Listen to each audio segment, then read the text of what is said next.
सबसे पहले भगवान भोलेनाथ के चरणों में प्रणाम करती हूँ, मेरा प्रणाम स्वीकार हो। आदिशक्ति माँ भवानी गौरा के चरणों में प्रणाम करती हूँ, मेरा प्रणाम स्वीकार हो।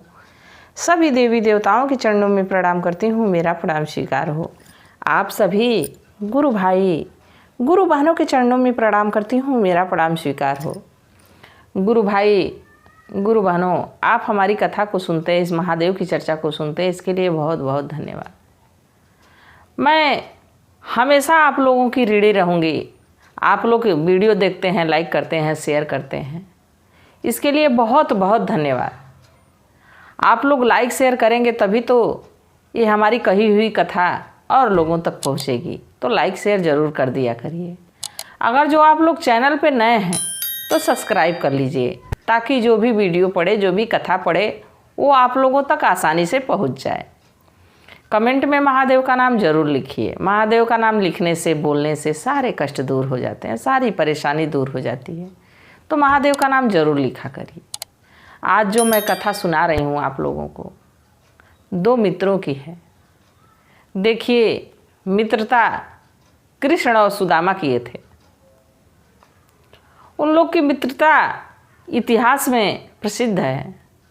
सभी लोग जानते हैं कि कृष्ण भगवान कैसे सुदामा जी से मित्रता निभाए, अपने आंसुओं से उनके चरण को धोए, अपने सिंहासन पे बैठा के।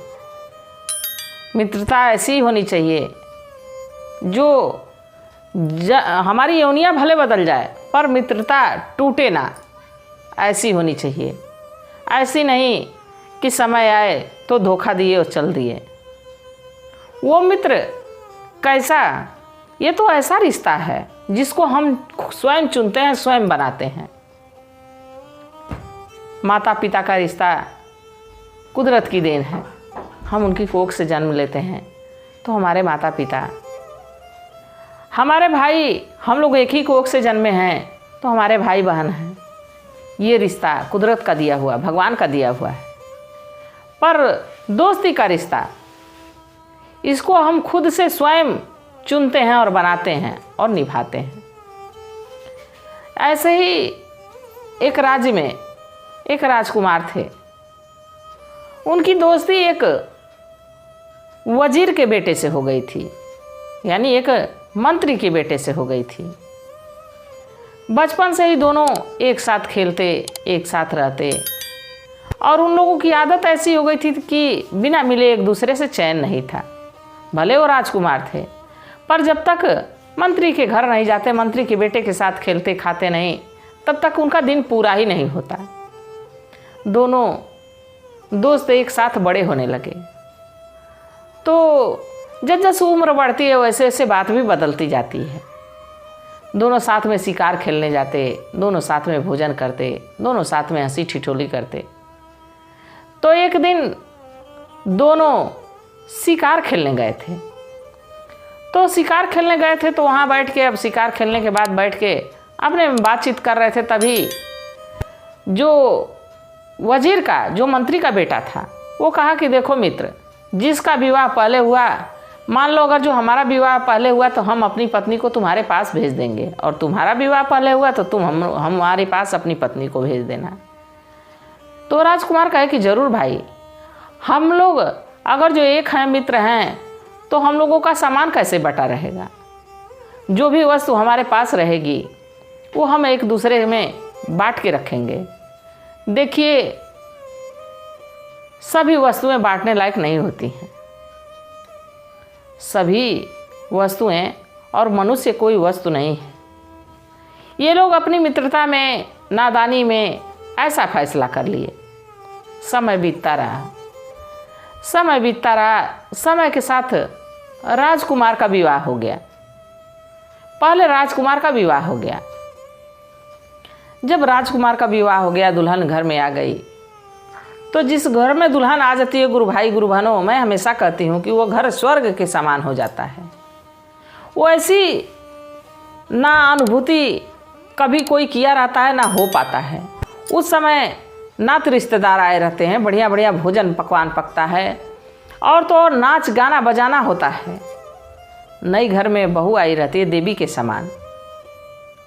वैसे ही राजा के घर में राजकुमार की पुत्र की बहू आई और सोने से लदे गहने, लाल चुनरी, चटक सिंदूर, हाथ में चूड़ियाँ, पाँव में पायल छमछमाती हुई, इतनी सुंदर कि मानो चांद भी शर्मा जाए।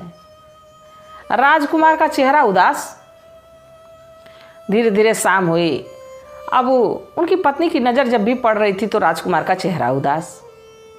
जब शाम हो गई, राजकुमार अपने कमरे में जब गए पत्नी के पास, तो उनकी पत्नी पूछी कि ये बताइए कि आपका चेहरा इतना उदास क्यों हुआ, आप हमसे परेशान नहीं लग रहे हैं।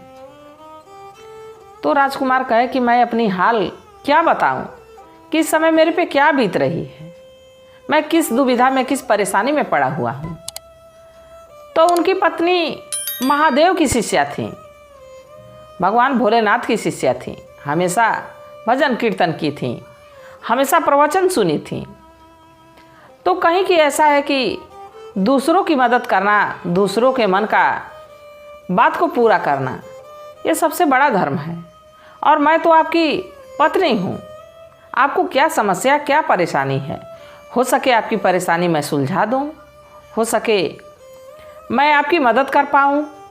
राजकुमार कहे कि आप मेरी मदद नहीं कर सकती हैं, मैं ऐसे दुविधा में हूँ, ऐसे परेशानी में हूँ कि हमारी मदद कोई भी नहीं कर सकता। तो उनकी पत्नी कही कि नहीं, आप एक बार बता के तो मुझको देखिए, हो सके मैं आपकी समस्या का समाधान निकाल दूँ।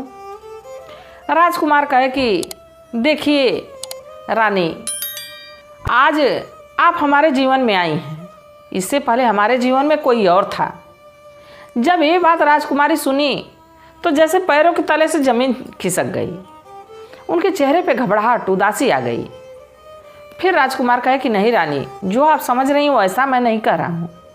हमारे जीवन में हमारे मित्र का साथ था, हम अपने मित्र के बिना एक पल भी नहीं रह सकते थे। जब ये बात सुनी राजकुमारी तो मुस्कुराने लगी, कहे कि आज भी आपको अपने मित्र की याद आ रही है। तो राजकुमार कहे कि हाँ, मित्र की याद तो आ रही है, पर इस वजह से नहीं आ रही है, मैं आपके आने से बहुत प्रसन्न हूँ, बहुत खुश हूँ।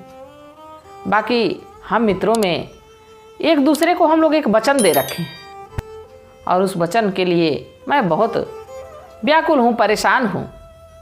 तो राजकुमारी, उनकी जो पत्नी थी राजकुमार की, कहीं कि ऐसा है कि आप हमको बता के देखिए अपनी परेशानी, मैं कोशिश करूँगी कि आप दोनों मित्रों का मान सम्मान बना रहे, आप दोनों का साथ बना रहे।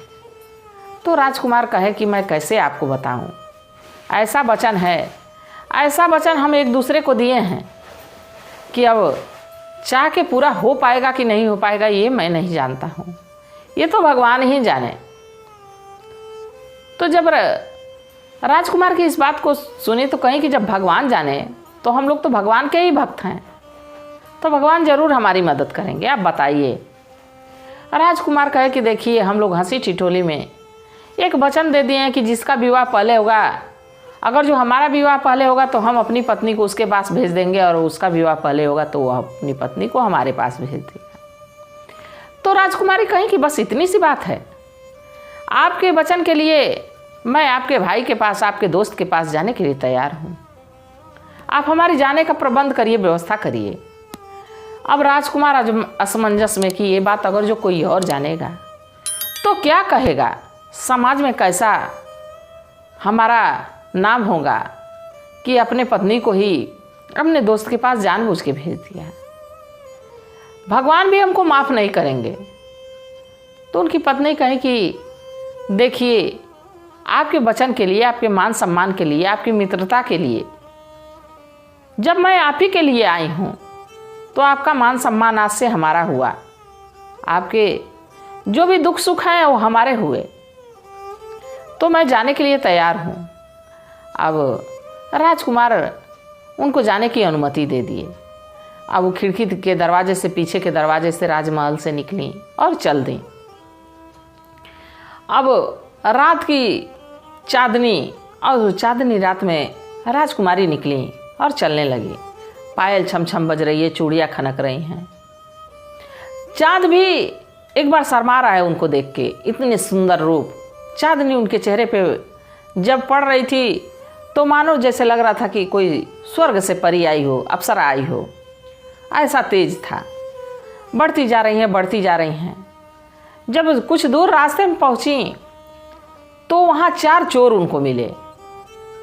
4 चोरों में से एक चोर काना था। तो 3 चोर कह रहे हैं कि लग रहा है कि कोई डायन, कोई भूत प्रेत आ रहा है, देखो कितना चमक आ रही है। तो जो काना था वो कहा कि नहीं नहीं, ये लग रहा है कि किसी राज्य की रानी आ रही है, देखो उसके गहने से कितनी चमक है, उसका गहना कितना चमक रहा है। जब समीप पहुंची राजकुमारी तो देखे लो कि नई नवेली दुल्हन। चोर सारे देखे कि नई नवेली दुल्हन, तो कहे कि आज तो हम लोगों को कहीं चोरी करने जाना नहीं पड़ेगा। इतना गहना तो अपने जीवन में हम लोग कभी देखे ही नहीं थे, इतना चोरी तो हम लोग किए ही नहीं थे कभी एक रात में। तो राजकुमारी कही कि हाँ भैया, मैं सारा जेवर आपको दे दूंगी, पर अभी मैं वचनबद्ध हूँ, मैं अभी वचन पूरा करने जा रही हूँ अपने पति का, सो हमको जाने दीजिए, और मैं लौट के आऊँगी तो आप लोगों को अपनी स्वेच्छा से, इच्छा से सारा गहना उतार के दे दूंगी। तो चोर मान नहीं रहे थे। बाकी जो काना चोर था वो समझाया कि देखो भाइयों, ये अगर जो अपना वचन निभाने के लिए जा रही है, अपने पति का वचन निभाने के लिए जा रही है, तो जब हमको वचन दे के जा रही है तो ज़रूर गहना देगी। जब काना समझाया इस बात को तो सारे चोरों को समझ में आ गया, उसको जाने दिए। राजकुमारी वहाँ से गई और पहुँची कहाँ, मंत्री के घर, मंत्री का छोटा सा घर। जब मंत्री के घर में उस राजकुमार के मित्र के कमरे में घुसी तो देखी कि वो सोया है। जब सोया है तो जोर से उसका पैर का अंगूठा मड़ोरी और उठ के बैठ गया।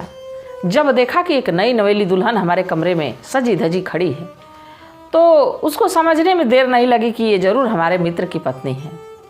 हम लोग तो हंसी ठिठोली में ये बात कहे थे और सच में हमको ऐसा हमारे पास भेज दिया अपनी पत्नी को, कितना बड़ा गलत काम किया है। कहा भाभी हमको माफ़ कर दो, हमसे गलती हो गई, हम लोग तो ये हंसी मजाक में बात किए थे, हमको नहीं पता था कि हमारा मित्र हमारे लिए इतनी बड़ी कुर्बानी दे देगा। तो चलिए मैं जल्दी से आपको वापस छोड़ देता हूँ, कोई देखेगा तो समाज में कैसी बात फैलेगी। अब तुरंत राजकुमारी कहीं कि नहीं नहीं भैया, मैं आके अपने पति का वचन निभा दी और आपने इस बात को स्वीकार कर लिया, मैं जैसे आई हूँ खुद से चली जाऊँगी। राजकुमारी फिर वहाँ से अनुमति मांगी उस मंत्री के बेटे से और वहाँ से चल दी। फिर वापस आई तो चारों चोरों के पास आई, रास्ते में इंतज़ार कर रहे थे। कई भैया अपना गमछा बिछा दो, हम सारे जेवर उतार के दे दें। जब ये बात देखे चोर तो उनका हृदय परिवर्तन हो गया। देखिए, किसी के हृदय को परिवर्तन करना बहुत आसान काम नहीं है, बहुत ही कठिन काम है ये। किसी को समझाना, किसी को अच्छे मार्ग पे ले जाना बड़ा ही कठिन कार्य होता है। बुरा मार्ग तो सबको मिल जाता है तुरंत, बाकी अच्छे मार्ग पे जा पाना बड़ा कठिन होता है। इस बात का अनुभव मैं खुद कर चुकी हूँ, इसलिए मैं बता रही हूँ कि अच्छे मार्ग पे चलना बड़ा ही कठिन होता है, पर लाख कठिन होता है गुरु भाई गुरु बहनों, बड़ा ही आनंद आता है। वैसे ही जब चोर देखे कि ये राजकुमारी अपने वचन के अनुसार आ गई और अपना गहना जेवर देने के लिए तैयार है, तो चोर कहे कि ऐसा है बहना कि हमको तुम्हारा जेवर नहीं चाहिए, आज से हमको एक वचन दो कि तुम हमारी बहन रहोगी, हम तुम्हारे भाई रहेंगे, और आज के बाद हम अपना कर्म करेंगे, उसके हिसाब से हम कमाएंगे धमाएंगे, आज के बाद हम चोरी नहीं करेंगे। जब ये बात राजकुमारी सुनी तो बड़ा प्रसन्न हुई, कहीं कि जरूर ये महादेव का इशारा है, जरूर महादेव की कृपा तुम पे हुई है, तुम लोग ऐसे सुधरे हो। अपने आंचल का टुकड़ा फाड़ी और चारों के कलाइयों पे एक एक धागा बांधी, कहीं कि आज से तुम हमारे धर्म के भाई हुए, मैं धर्म की तुम्हारी बहन हूँ, तुम्हारी जब इच्छा हो तुम हमारे राजमहल आ सकते हो, और मैं अपने पति से कह के तुमको अच्छा कार्य दिलवाऊंगी, तुम लोग मान सम्मान का जीवन जियोगे। ये बात कह के राजकुमारी वहाँ से अपने पति के पास पहुँची। जब राजकुमार के पास पहुँची तो राजकुमार देखते कि देखते रह गए कि राजकुमारी तो गई हैं और यूँ आ गई। वो समझे कि हमारे मित्र के पास गई नहीं थी।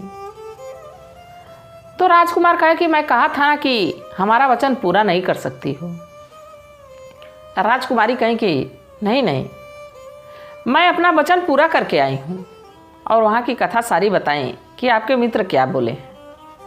राजकुमार बड़ा प्रसन्न हुए, कहे कि हे प्रभु, आज हमारी इज्जत और हमारी दोस्ती दोनों बचा लिए। तो देखिए, वो तो महादेव की शिष्या थी, 4 चोरों को सुधार दी, अपने पति का वचन भी निभा दी और फिर पवित्र ही अपने पति के पास भी लौट आई। तो ये सब महादेव की इच्छा के साथ हो रहा था, क्योंकि वो महादेव को पूजती थी, महादेव को मानती थी, महादेव को अपनी गुरु बनाई थी। उनके अंदर कोई डर भय नहीं था, किसी संकट का उनको डर नहीं था कि संकट आएगा तो मैं कैसे झेलूंगी। उनको ये पता था कि कितना हो बड़ा संकट रहे उसको मैं काट के और आगे निकल जाऊंगी। तो गुरु भाई गुरु बहनों, अगर जो हिम्मत रहे, हौसला रहे, तो महादेव जरूर साथ देते हैं। मैं भी यही महादेव से प्रार्थना करती हूँ कि हे भोलेनाथ, हे शिव गुरु, जो भी इस कथा को सुन रहा हो, देख रहा हो, उसकी हिम्मत और हौसले और उसकी जीवन में जो भी कठिनाई हो उसको दूर करिए। हमेशा उसके साथ रहिए, अपनी दया दृष्टि में रखिए। और कोई भी अगर जो किसी को मित्र बनाया हो तो उसकी मित्रता पे हमेशा अटूट प्यार, अटूट विश्वास बनाए रखिए। जैसा कि मैं कही थी कि कुछ गुरु भाई, कुछ गुरु बहन कमेंट किए हैं, मैं उनकी अर्जी महादेव के चरणों में लगाऊंगी। सुनीता गुप्ता, बहुत बहुत धन्यवाद कमेंट करने के लिए। मैं भी महादेव से प्रार्थना करती हूँ कि हे भोलेनाथ, हे शिव गुरु, इन पे, इनके पूरे परिवार पे अपनी दया दृष्टि बनाए रखिएगा, सदा इनको खुश रखिएगा, स्वस्थ रखिएगा, मस्त रखिएगा। और उमा सोनकर, उमा जी बहुत बहुत धन्यवाद। मैं भी महादेव से प्रार्थना करती हूँ कि हे भोलेनाथ, हे शिव गुरु, इन पे, इनके पूरे परिवार पे अपनी दया दृष्टि बनाए रखिएगा। ये हमेशा हमारे कथा को सुनने वाले लोग हैं, आपकी चर्चा को सुनने वाले लोग हैं। इन पे अपनी दया दृष्टि, अपनी कृपा दृष्टि जरूर बनाए रखिएगा। इनको कभी कोई कष्ट ना आए, कोई परेशानी ना आए। और शिव बहादुर, बहुत बहुत धन्यवाद कमेंट करने के लिए। गुरु भैया, लगभग आप सारी कहानियों को सुनते हैं, देखते हैं, इसके लिए बहुत बहुत धन्यवाद। मैं महादेव से प्रार्थना करती हूँ कि हे भोलेनाथ, हे शिव गुरु, ये जहाँ रहें वहाँ सुखी रहें, इनका पूरा परिवार सुखी रहे, उन पे अपनी दया दृष्टि बनाए रखिएगा, सदा इनका मान सम्मान बनाए रखिएगा। दिलीप कुमार, दिलीप गुरु भैया, बहुत बहुत धन्यवाद। मैं महादेव से प्रार्थना करती हूँ कि हे भोलेनाथ, हे शिव गुरु, इन पे, इनके पूरे परिवार पे अपनी दया दृष्टि बनाए रखिएगा, सदा इनको खुश रखिएगा, स्वस्थ रखिएगा, मस्त रखिएगा। चंदा शिव शक्ति, बहुत बहुत धन्यवाद कमेंट करने के लिए। मैं भी महादेव से प्रार्थना करती हूँ कि हे भोलेनाथ, हे शिव गुरु, इन पे, इनके पूरे परिवार पे अपनी सदा दृष्टि बनाए रखिएगा, सदा अपनी दया बरसाते रहिएगा। इसी कामना के साथ कथा कैसी थी जरूर बताइएगा। मैं भी महादेव से प्रार्थना करती हूँ कि हे भोलेनाथ, हे शिव गुरु, जो भी इस कथा को सुन रहा हो, देख रहा हो, उस पर अपनी दया दृष्टि बनाए रखिएगा। इसी कामना के साथ, हर हर महादेव।